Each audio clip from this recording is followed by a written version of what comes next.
Hello, fellow travelers. Thank you for coming here in this moment that is out of time and space, in the now time, essentially. So I've got these beautiful little ducks behind me. I sort of snuck into this corner looking for somewhere with shade to make this video. And so the ducks are there saying hi. And I'm at this event, but I'm sort of on the fringes because I don't have a ticket, but I have some dear friends that are here that I've already started to meet, and so we'll be, continuing to share information, and I'll be interviewing my friend Brad and some other people that are here.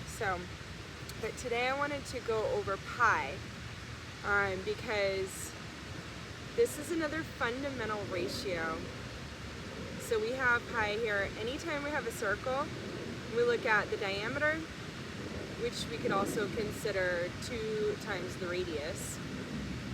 The circumference is always going to be 3.14, that's an approximation, but approximately 3.14 times bigger than the diameter.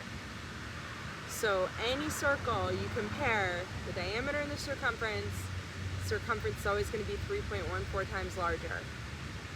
And so going into pi for the book and wanting to share it with you all, just the simple formula, it just was very obvious to me that yet again, here's a ratio that we have emerged through a unit of separation. This one infinite creator saying, okay, I'm going to pretend I'm separate pixels. So looking at a circle, which is a 2D representation of a sphere, we see this relationship. So I just wanted to hone in on this, because honing in on what is pi, where do we get that from?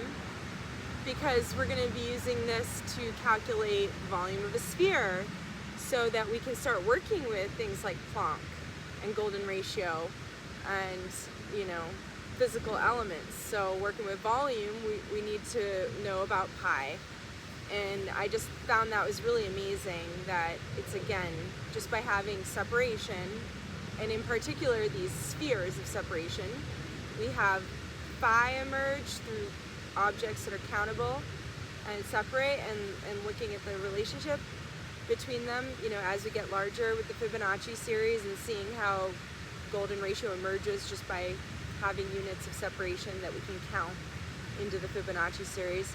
But again, with the sphere and the circle and this pi ratio. So anyway, I wanted to share that with you all. And wonderful news is that Shivambi is my friend who's this tensor ring artisan, very, very talented at these what are essentially healing devices, healing for ourselves, healing for the land, but they're also beautiful works of art. And so he is preparing to spend time at the Seven Heaven House to do classes and workshops and just bring that energy into that sanctuary space, as it's really shifting to being a place of having gatherings, having people gather to work with the land, to work with craft that is, healing with this magical copper. So that's exciting news that I wanted to share with you all, and I'll keep you all posted. But I'll include his links in the description, so please check out his work, the type of work that he does, to get a sense of what is being facilitated through this Project Jump Gate. I've been making a lot of progress on my book. I hope to have that available as a PDF that can be printed at home, that you just then print 3 computer pages, both sides, print it out in color, cut them in half, and then put those pages on top. I'll do a video where I show how to do it, but it's pretty simple. And then it becomes a little 20-page booklet that you can put in your back pocket that's going to have a lot of this elemental wisdom, deep truths of the universe, elemental wisdom of, formulas and ratios that are inherent to our reality. So I'm making a lot of progress on that. And so I came out here to Colorado, and like simultaneously there was this hurricane, Helen apparently, that made landfall there and really affected some amazing people that I'm close to. And this is a big time of transition, purification on the planet. So my thoughts are really with those dear, dear friends, of what they're going through, and knowing that it's all appropriate and that there is always the bigger picture, that over time we can kind of zoom out and see the bigger picture of how events could ultimately assist us in the ways that we need, even though I'm sure there's a lot of growth happening for people that are dealing with that. So my heart is with them in a big way right now, as we really all go through this transition of letting go what we're ready to let go of and moving on. So I think this is just going to be a short episode. I really just wanted to get connect with you all, and just getting this fundamental of pi, really honing in on this ratio, because this is we're going to build from here in terms of dimensionality as we look at surface area and volume, and then going beyond volume, it's sort of moving up in dimensions. So starting with just the simple ratio, really getting that down. You could say circumference equals pi times diameter, like I have it here.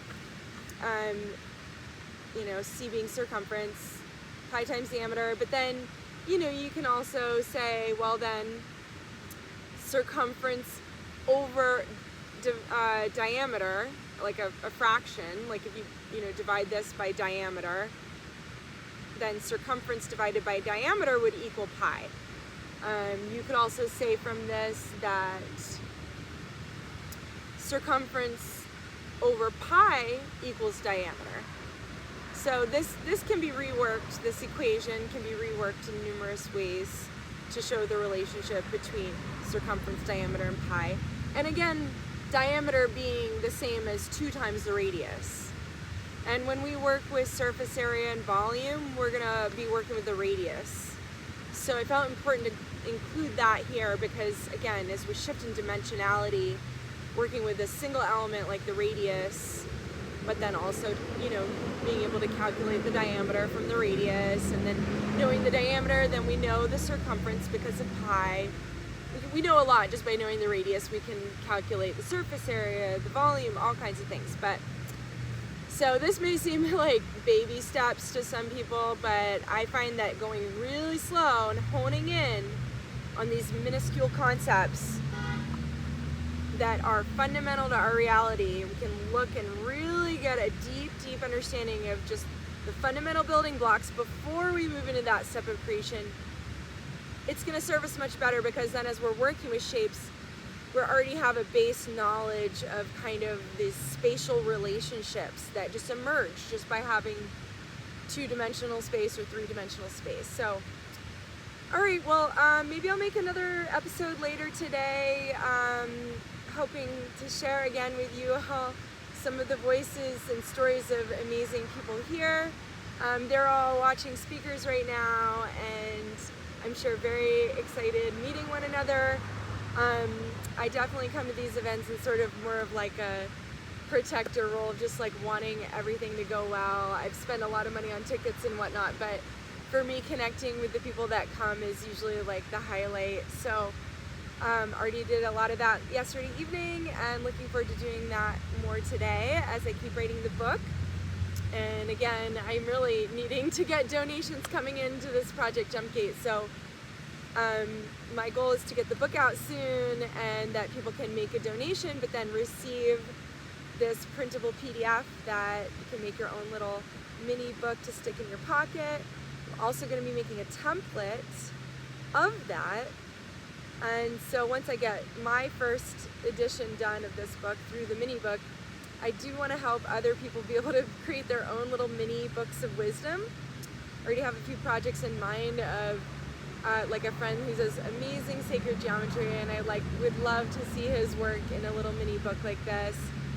Another friend that's an amazing scientist, I'm thinking his work would be great to like have what are some of the key points and get that in a mini printable version so that we can share information more effectively with one another.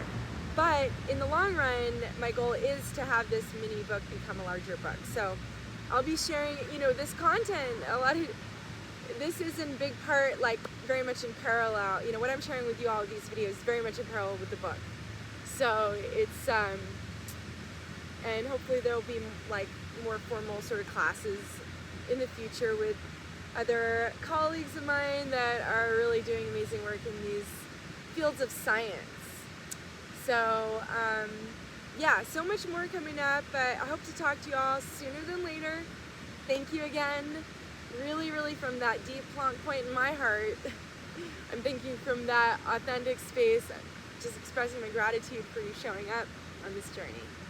Wherever you are, whenever you are, whoever you are, just from my pixel to your pixel, I thank you. I thank you for being here on Earth in such a pivotal moment, it really is. And yeah, take care, and I'll talk to you soon.